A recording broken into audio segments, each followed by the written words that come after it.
The grand courtroom was a blend of old-world formality and unspoken tension. Mahogany-paneled walls towered above rows of pew-like benches, while sunlight filtered through tall, arched windows, painting the marble floor in streaks of gold. High above, the ornate chandeliers shimmered like witnesses to the countless secrets that had been whispered and exposed beneath their glow at precisely 10 o'clock. The heavy tick of the wall clock gave way to a hush. The steady echo of heels against polished floors cut through the silence each step, a deliberate prelude to the event that had drawn together an eclectic gathering of onlookers. Reporters, legal minds, and curious citizens, all had come for one reason: the trial of Victor Dane. Seated near the prosecution's table was Leila Moran, a figure as commanding as the room itself. Her long blonde hair fell in deliberate waves over her shoulders, catching the light with every slight movement. She wore a sleeveless emerald green dress that shimmered with understated elegance, perfectly tailored to project both power and precision. She was calm, but her eyes piercing blue and alert betrayed a quiet fire. Every fiber of her being radiated authority, honed from years of courtroom battles and public scrutiny. Leila had made her name taking on impossible cases, and today was no exception. Just across the aisle sat Maya Voss, a woman who carried an air of quiet intensity. Her deep brown hair was neatly tucked behind her ears, her blouse a dark geometric pattern that blended almost invisibly into her surroundings. She watched Leila with a gaze that held more than journalistic curiosity. There was history in that look, a deep reservoir of respect, shared experience, and something more elusive, perhaps even personal. Maya's notepad was already half filled with tightly packed scribbles, observations, quotes, gestures, inconsistencies. A senior investigative journalist with the Citizen's Pulse, Maya had covered high-profile trials before, but none had tangled themselves so deeply into her own convictions. Victor Dane wasn't just a name in bold headlines. He represented something far greater, a symbol of unchecked power, privilege without consequence, a modern-day king whose empire was rumored to have been built on secrets, silence, and shadows. The room buzzed faintly with whispers and speculation. Leila and Maya were more than just participants in a legal saga. They were the axis around which this entire narrative spun. One sought justice, the other truth. Both were prepared to bleed for it. Then the door opened. It wasn't just any door. It was the door, the one everyone in the courtroom had been watching since they arrived.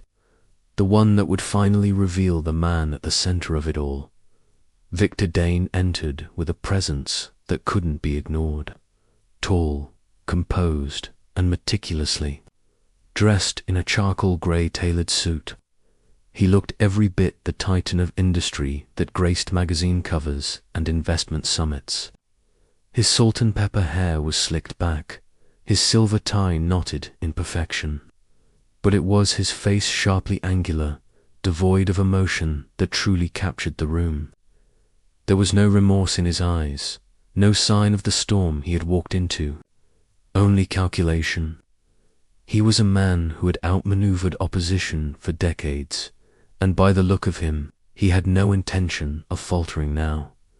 A sudden burst of camera shutters flared from the gallery. One photo would be used for the front page. Stepping into the courtroom, circled in red by the press like a bull's. To some, he was a villain. To others, a misunderstood genius. But in that moment, he was simply a man walking into battle.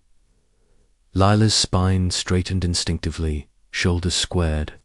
Her notes were already laid out in perfect order.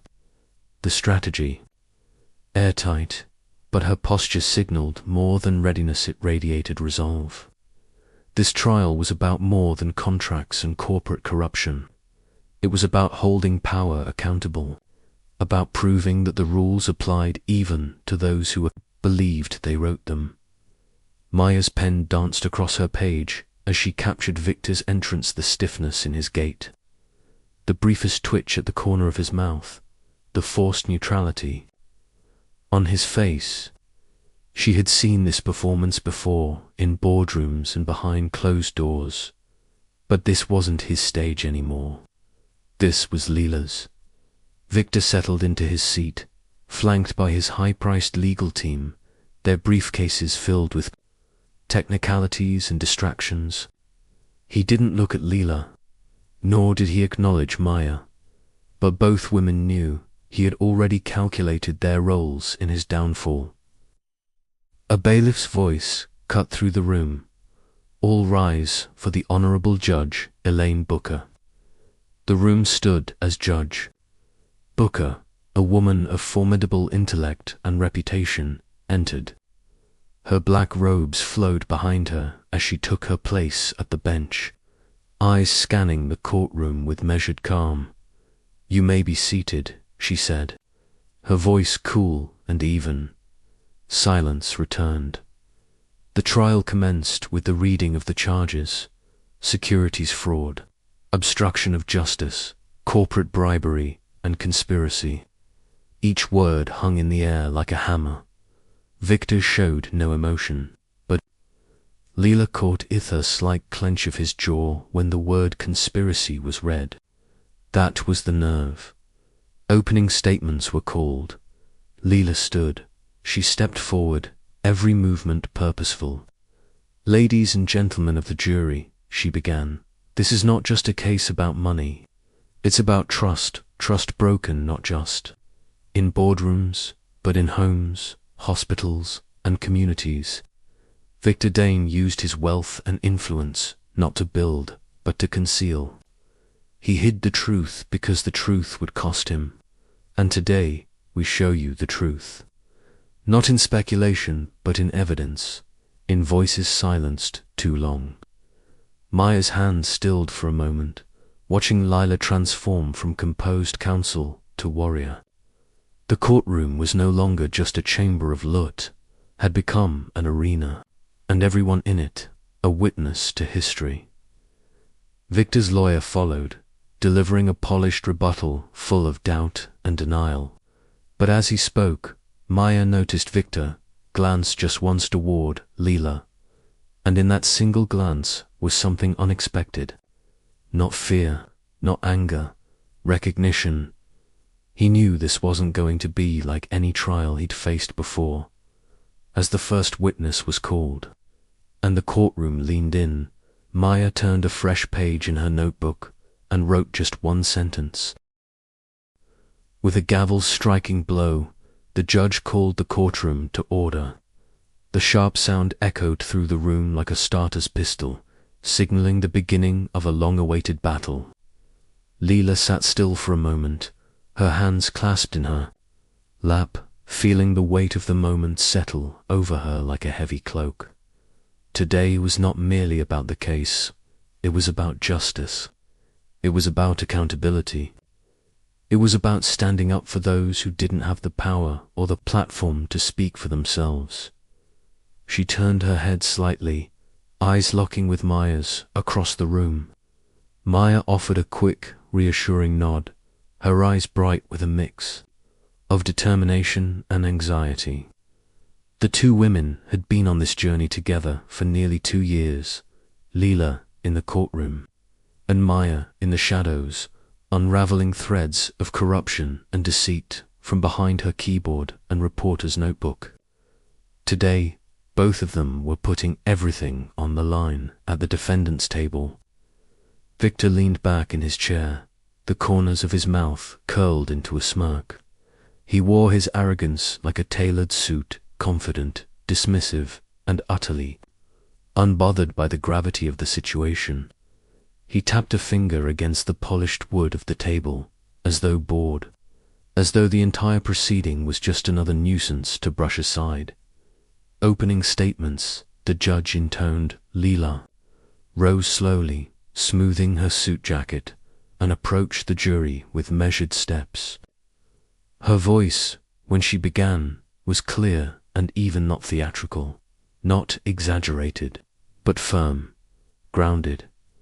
"Ladies and gentlemen of the jury," she began, "what you are about to hear over the course of this trial is not just a story of corporate misconduct. It is a story of life's real lives that were appended, manipulated, and in some cases destroyed by one man's ambition." She paused, letting her words hang in the air. The jury watched her closely. Even Victor, despite himself, leaned slightly forward. Victor Kessler used his position, his influence, and his intelligence to construct a web of deceit. He portrayed himself as a visionary, a pioneer. But beneath that image lay exploitation, broken promises, and shattered trust. Dozens of employees lost their livelihoods. Investors were misled.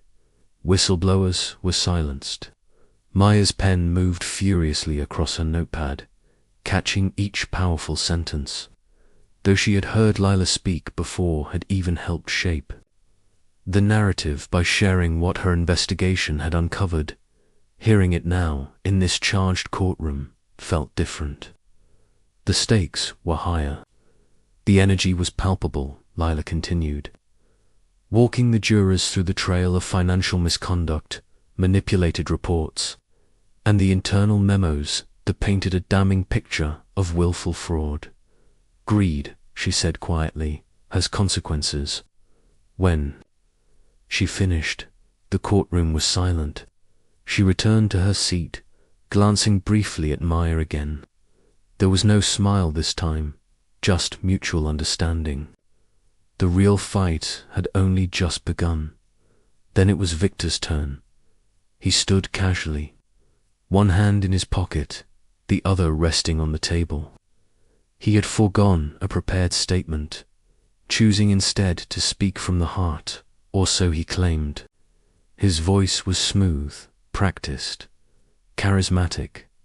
"What we have here," he said, gesturing loosely toward Lila and her table, "is a misunderstanding, a mischaracterization of innovation and progress.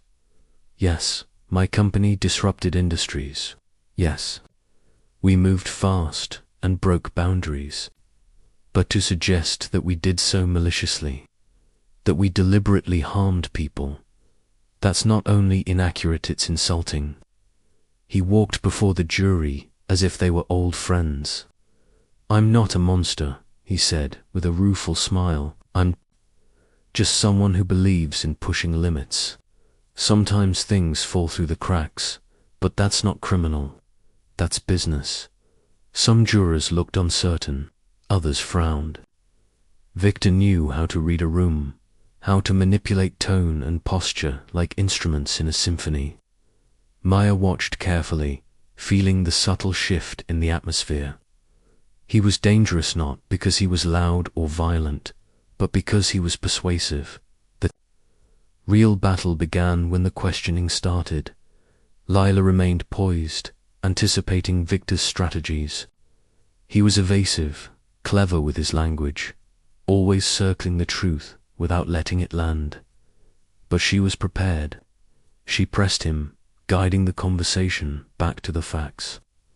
Every time he deflected, she countered with precision. Then came the moment. A courtroom clerk entered through the side door, handing a manila folder to Lila's co-counsel. Whispered words, a shared glance. Lila took the file, flipped it open, and felt her breath catch in her throat. There it was, a document unredacted containing internal emails from Victor himself. In one, he explicitly ordered the suppression of data that would have warned shareholders of impending losses. In another, he mocked former employees who had attempted to bring the issue to light, calling them insects beneath my boot. She stood. "Your Honor," she said, her voice suddenly sharper, "we'd like to introduce new evidence." There was a stir in the room. Victor shifted in his seat, frown deepening. Leela handed the document to the bailiff, who delivered it. To the judge, a few moments of quiet passed as the judge reviewed it. He nodded, admitted. Leela turned to Victor, her gaze steely. "Mr. Kessler," she said, "do you recognize this email chain?" Victor hesitated. I'd have to review the context. Context. Leela raised an eyebrow. "Perhaps I can help. In this message, dated May 14th, 2023, you refer to whistleblowers as insects and express your intent to bury a damaging report. Is that your language or not?" Victor's jaw flexed. "This is being taken out of context." "Then, by all means," Leela said, stepping forward, her voice rising, "give us the context. Tell us what part of this mocking employees. Silencing the truth needs further interpretation." The courtroom was still. The jury leaned forward. Victor opened his mouth, but no words came. For the first time, the mask had slipped. Maya's hands trembled slightly as she scribbled notes. She knew this was it, the turning point. The document was real. The impact was undeniable. And as the judge called for a recess, murmurs broke out across the room. Leela sat back in her seat, chest rising and falling as adrenaline faded. She didn't smile, not yet, but across the room, Maya gave her a firm nod, this time not of reassurance, but of recognition. The truth had finally found its voice. The days blurred together as the trial surged forward, each session more charged than the last. What had started as a courtroom drama had grown into something far larger, an epic confrontation that spilled out of the courthouse and into the headlines, the streets, and the lives of everyone involved. Leela's presence in court had become emblematic of a deeper fight, one for truth, for accountability, and for justice in a world where power often shielded the corrupt. Her questions cut sharper with each passing day, her arguments more refined and strategic. She had become the voice for the silenced former employees, betrayed investors, and those who had lost everything because of Victor Kessler's empire. Maya's pen never stopped. Her articles, detailed, relentless, and evocative, traced every development. She chronicled not just the legal drama, but the human stories behind it. Her words made people care. They made them feel. And that emotional connection was what turned local interest into a national story. The media frenzy reached a fever pitch. News vans lined the courthouse steps. Commentators dissected courtroom footage in real time. Protesters appeared on both sides, some demanding justice, others proclaiming Victor's innocence or calling the trial a witch hunt. Hashtags trended, videos went viral. Everyone had an opinion, but not all attention was welcome. Late one night, after a particularly damning day in court, Maya found a note slid under her apartment door. The handwriting was neat, almost meticulous. The message was simple but chilling. "You've said enough." She stared at it for a long time, heart pounding. She didn't show it to Leela right away. At first, she brushed it off as a scare tactic. Anonymous threats were, unfortunately, part of the job. But then came another. A text message, this time. "If you want to stay safe, stop digging." Maya met Leela at their usual cafe the next evening, her fingers trembling slightly as she stirred her tea. "This isn't just about the case anymore," Maya said, sliding her phone across the table to show the message. "You're challenging a powerful man, and he won't take it lightly." Leela's eyes narrowed. She looked tired, worn down by the pressure, but still unwavering. "I know, but we're too far in to turn back." "You're risking everything, Leela." nodded slowly. So are you. Maya swallowed hard. She knew it was true. But even as fear twisted in her gut, there was something stronger burning inside conviction. She had spent years chasing stories that never saw the light of day. This one was different. This one mattered. Still, both women knew they had to be cautious. They changed routines, took different routes home, shared their locations with trusted friends. Leela even asked a retired police officer she knew to keep a quiet watch in the gallery during court days. Then came the moment neither of them had anticipated.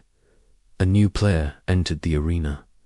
The prosecution had kept it quiet, fearing sabotage. But now, with the trial nearing its climax, they revealed that a key witness had come forward. Someone from inside Victor's inner circle.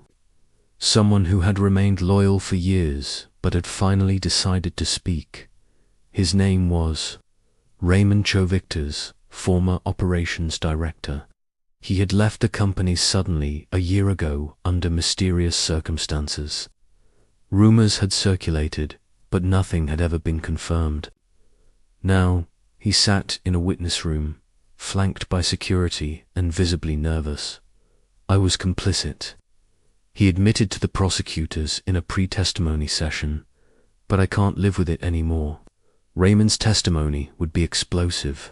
He had the inside story, the real numbers, the hidden accounts, the pressure campaigns against whistleblowers, even knowledge of off-the-record payments made to regulators in foreign jurisdictions.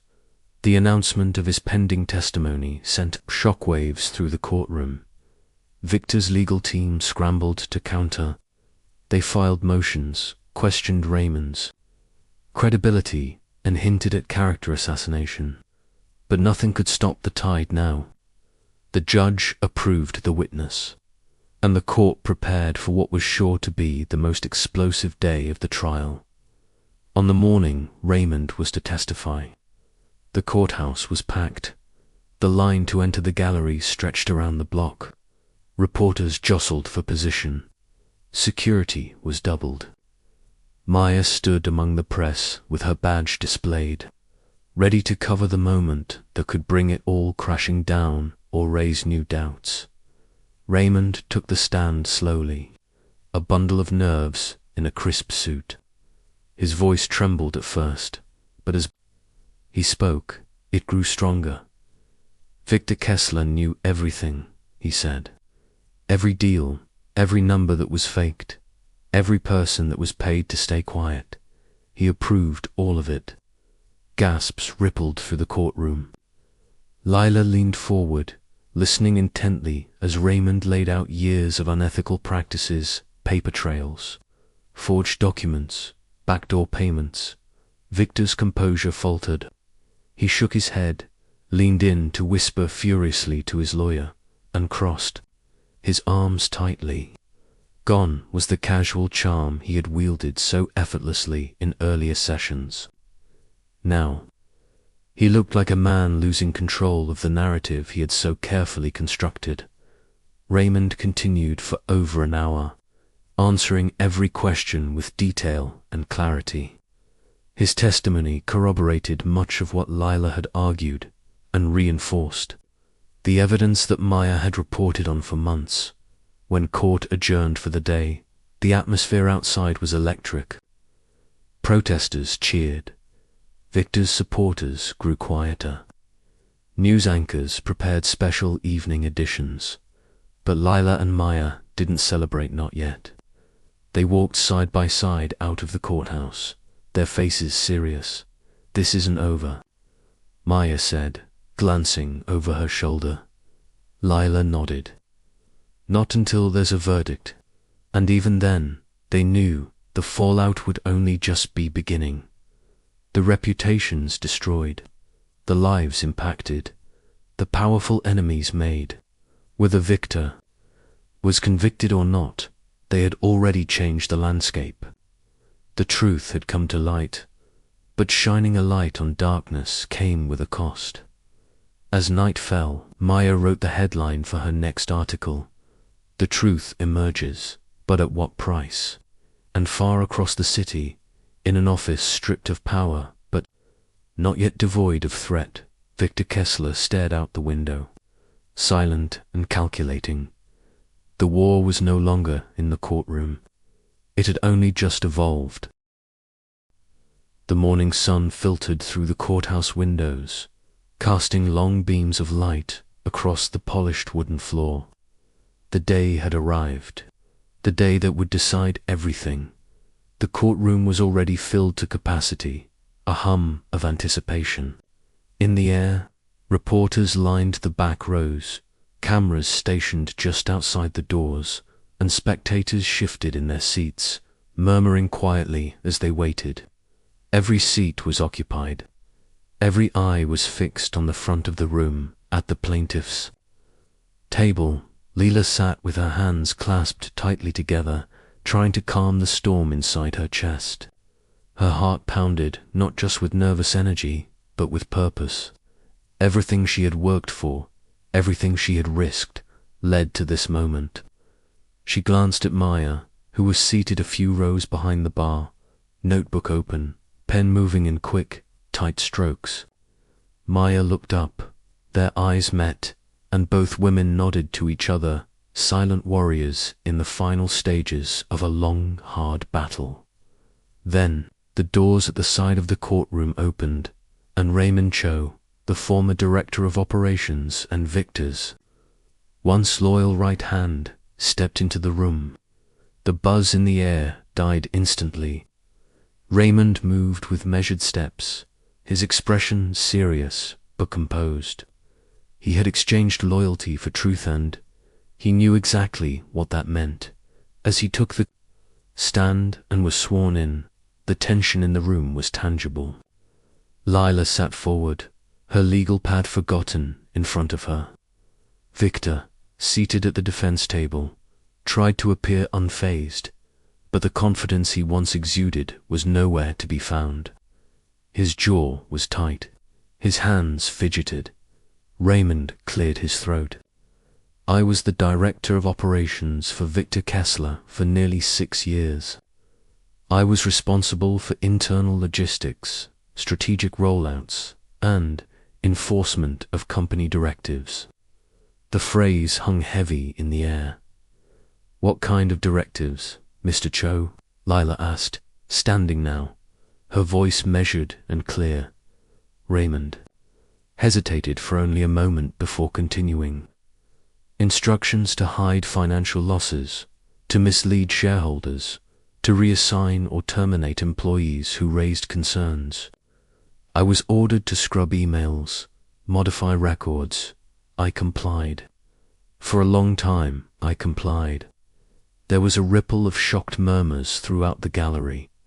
Maya's pen moved faster than ever. Every sentence Raymond spoke felt like a stone thrown into still water truth, disrupting the carefully crafted illusion Victor had built. Leela approached slowly. Did Victor Kessler authorize these actions personally? Raymond nodded. Every one of them. Nothing happened without his signature. Or, figuratively, he knew what we were doing. In some cases, he ordered worse than what I just described. Victor shifted in his seat, eyes narrowing. Can you give us an example? Leela pressed. Raymond took a breath. In 2023, an internal audit revealed discrepancies in a major product line. Instead of issuing a recall, Victor ordered that we silence the department that found it. People were fired. Documents were erased. One of those employees took their own life 2 months later. A collective gasp moved through the room. A woman in the gallery covered her mouth. The judge tapped his gavel for silence, but the emotional tremors couldn't be quelled so easily. Leela's voice shook slightly as she asked, "Why are you coming forward now?" "Because I can't sleep at night. Because I watched people suffer. People lose everything while we thrived on lies. Because I was a coward and I'm done being one." Silence again. Raymond's testimony stretched nearly 2 hours, each minute further eroding the defense's narrative. He was articulate, remorseful, and undeniably credible. When he stepped down, no one dared to speak. The courtroom was stunned. Victor's defense team attempted a limp cross-examination, focusing on Raymond's complicity and painting him as a disgruntled ex-employee. But their efforts only served to remind the jury how close Raymond had been to Victor and how much he had to lose by testifying by the time the judge called for a recess. It was clear the scales had tipped. Leela stepped into the hallway to catch her breath. Maya joined her moments later, her notepad clutched against her chest. "You okay?" Maya asked. Leila nodded slowly. "Are you?" "I don't know," Maya admitted. "I've written about corruption for years, but I've never been in it. Like this. Never seen it break open right in front of me. This testimony will change everything," Leela said quietly. Maya looked at her for a long moment. "You think he'll be convicted?" "I think," Leila said, her eyes steely, "he already has been. The only thing left is the paperwork." They returned to the courtroom for closing arguments. Leila stood once again, this time not with nerves, but with resolve. She walked slowly before the jury. "What you've heard in this courtroom is not fiction. It's not exaggeration. It's not a misunderstanding of business practices. It's the truth. You've seen the documents. You've heard the testimonies. You've watched the accused shift blame, distort facts, and dismiss pain. But you know the difference between confidence and cruelty, between success and exploitation." She paused, eyes meeting those of the jurors. "This case is not just about corporate greed. It's about the human cost of that greed.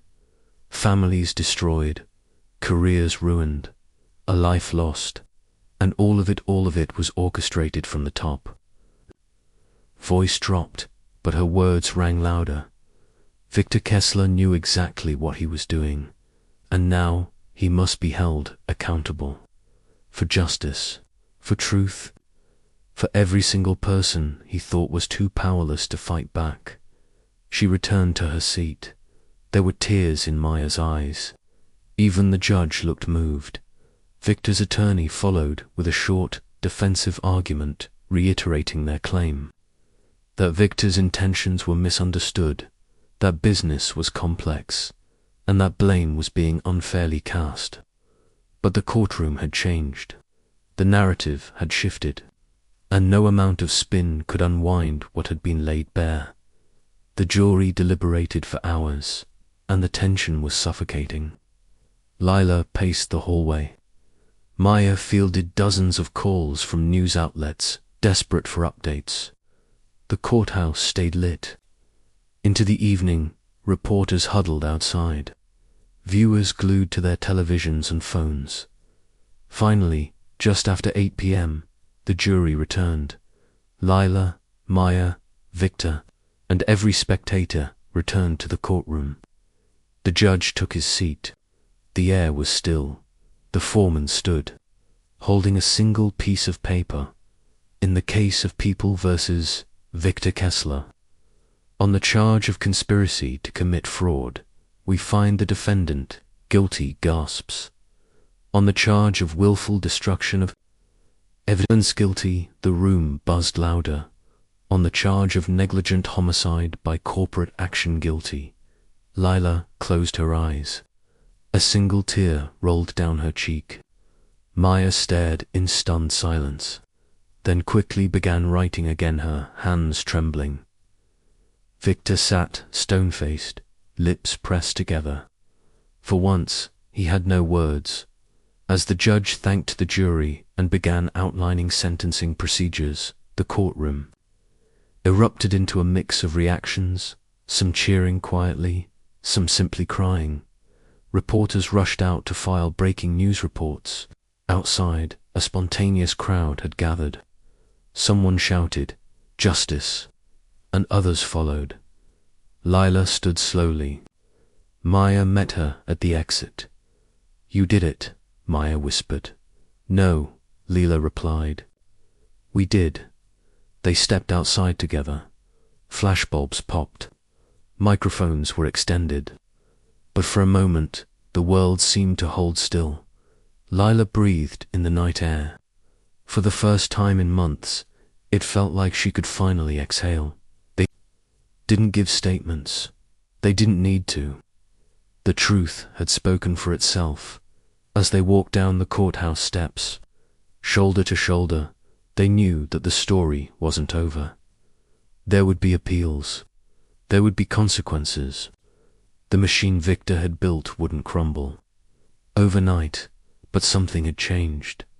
For the people Victor thought he could silence, for the families he thought he could trample, for the truth he thought he could bury today was a reckoning.